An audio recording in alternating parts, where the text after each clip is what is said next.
आज का टॉपिक है हमारा स्टेटमेंट के हवाले से, ठीक है। और बैंक स्टेटमेंट के हवाले से हम वीडियो सिर्फ इसलिए बनाना चाह रहे हैं कि काफ़ी लोगों को समझाया भी है, लेकिन काफ़ी लोग समझ भी नहीं पा रहे हैं। तो हमारी कोशिश ये थी कि हम एक डिटेल में वीडियो बनाएं जिससे उनको एक अच्छी खासी इन्फॉर्मेशन मिल जाए। शंजन की जितनी भी कंट्रीज़ है उसके लिए जो बैंक स्टेटमेंट लोग अक्सर आते हैं और ले आते हैं और बोलते हैं कि भाई हमने अकाउंट में 8 लाख रुपए डाल दिए, हमने 10 लाख रुपए डाल दिए, और उनका अच्छा खासा बिजनेस भी होता है, जॉब भी होती है या कुछ भी A to Z। उस हवाले से वो बोलते हैं कि हमने 10 लाख रुपए डाले और एम्बेसी ने जो है हमारा वीज़ा रिफ्यूज़ कर दिया। असल में उनका रिफ्यूज़ करने की वजह ये होती है कि जो आपकी बैंक स्टेटमेंट चाहिए होती है वो कोई आज की नहीं चाहिए होती, वो पिछले 6 मंथ या 3 मंथ जिसकी जो रिक्वायरमेंट हो उस हिसाब से वो आपसे स्टेटमेंट मांगते हैं। जब वो आपसे 6 मंथ की स्टेटमेंट मांग रहे हैं और आप जो है उसी मंथ उसमें 8 लाख रुपए डाल रहे हैं, तो जो पीछे का 6 महीने का आपका बैलेंस मेंटेन हो रहा है वो सब उसमें शो हो रहा होता है कि आपके पास 2,000 रुपये पड़े हुए थे, 10,000 रुपये पड़े हुए थे। इस तरह के मुख्तलिफ अमाउंट लोगों के पास पड़ी हुई होती है, या वो नॉर्मली अमाउंट जो है उसको लेके चल रहे होते हैं और एकदम से उनके अकाउंट में 10 लाख रुपए या 12 लाख रुपए या 8 लाख रुपए या 6 लाख रुपए आ जाते हैं। अब वो जब 6 लाख रुपए अमाउंट आ जाते हैं तो उनको ये चीज़ का ये अंदाज़ा होता है कि ये 6 लाख रुपए सिर्फ और सिर्फ स्टेटमेंट शो करने के लिए, उनको क्या किसी को भी ये नॉलेज होगी, अवेयरनेस होगी कि यार ये 6 लाख रुपए सिर्फ और सिर्फ स्टेटमेंट के लिए निकलवाने के लिए इन्होंने डाली है अमाउंट, और जैसे स्टेटमेंट निकल गई उसके बाद लोग फिर अमाउंट निकाल देते हैं। तो भाई सबसे बेहतरीन तरीका मैं आपको बता रहा हूँ जिसमें आपका ये मसला हल हो जाएगा। आपको किसी के पास जाने की ज़रूरत नहीं पड़ेगी, कोई स्टेटमेंट फेक स्टेटमेंट मत लगाएं, किसी फेक स्टेटमेंट के चक्कर में ना पड़ें। अगर कोई शख्स भी आपको फेक स्टेटमेंट की बात करता है तो वो आपका वीज़ा ख़राब कर रहा है। एक तो वो काम ही टोटल 2 नंबर कर रहा है, ठीक है, और 2 नंबर काम करने के बाद वो आप पे ही रिस्क ले रहा है, आपके लिए परेशानी बना रहा है। तो आप मेहरबानी ये करें कि जब आपने वीज़ा लेना है, आपने माइंड बनाया हुआ है और आप रियल विजिटर हैं, आप घूमते हैं, मैंने अच्छे लोगों को देख लिया जिनका अच्छा खासा बिजनेस है लेकिन वो बैंक से काम नहीं करते, ठीक है, और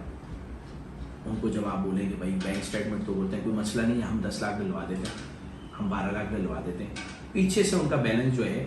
वो 2,000 या 5,000 या 20,000 या 50,000 से चल रहा है। तो भाई बात ये है, जब आप उसमें 10 लाख रुपए डलवा के स्टेटमेंट निकलवाओगे, उसको आपके 10 लाख रुपए तो एमबीसी को चाहिए नहीं,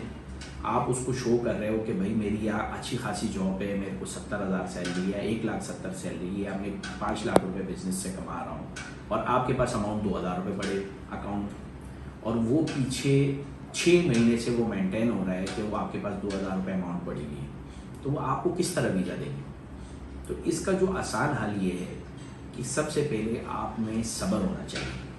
कि आप अपना, अगर किसी कंट्री में इतने इंटरेस्टेड हैं, आप जाना चाहते हैं, तो आप कम से कम 6 महीना वेट करें। अब 6 महीना वेट करने का आपको फ़ायदा क्या होगा? उसका फ़ायदा ये होगा आपको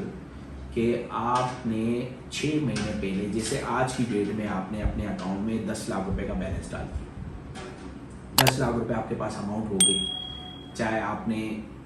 किसी भाई से लिए, अब्बू से लिए, किसी से भी आपने लेके आपने 10 लाख रुपए की अमाउंट डाल दी।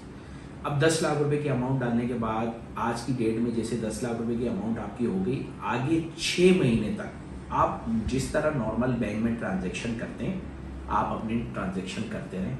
और आपका सिस्टम चलता रहेगा। 6 महीने में आपने, अगर आपकी सैलरी आ रही है 1,70,000 आ रही है, तो 1,70,000 रुपये के हिसाब से आपकी पर मंथ सैलरी आ रही है, वो डल रही है, आपका अकाउंट मेंटेन हो रहा है, उस 10 लाख रुपए अपनी जगह पे पड़े हुए आपके, लेकिन आपका क्लोजिंग बैलेंस हर जगह 10 लाख प्लस शो हो रहा होगा, ठीक है। अब इसी तरीके से अगर 10 लाख में से आपको 1,50,000 रुपये की नीड है तो आप वो भी निकाल सकते हैं, 2 लाख रुपए की नीड है आप निकाल सकते हैं, उसको दोबारा डाल सकते हैं। लेकिन आपका जो अकाउंट में बैक से 0 शुरू हो रहा था या 2,000 5,000 शो हो रहे थे, वो आपके शो नहीं होंगे। तो 6 महीने प्रॉपर आपका बैंक के अंदर वो 10 लाख रुपए आप बैलेंस छोड़ें, जिसमें से जो आपकी नीड हो, जिस तरह आपका सर्कल है, सैलरी आ रही है या बिजनेस चल रहा है, आप अपना टक टू काम करते रहें, ठीक है। उसके बाद जब 6 महीने आपके कंप्लीट हो जाए, जिस डेट तक आपको पता है कि मैं 6 मंथ की स्टेटमेंट निकालूंगा, आप अपनी स्टेटमेंट के हिसाब से 6 मंथ पूरे कर लें। 6 मंथ पूरे करने के बाद आप उसकी स्टेटमेंट निकलवा लें। जब आप उसकी स्टेटमेंट निकलवाएंगे तो या 3 महीने की किसी एमबीसी की रिक्वायरमेंट होती है, तो आप 3 महीने पहले से वो अमाउंट डाल दें। तो 3 महीने बाद या 6 महीने बाद जब आप स्टेटमेंट निकालेंगे तो वो पीछे से आपका बैलेंस 10 लाख से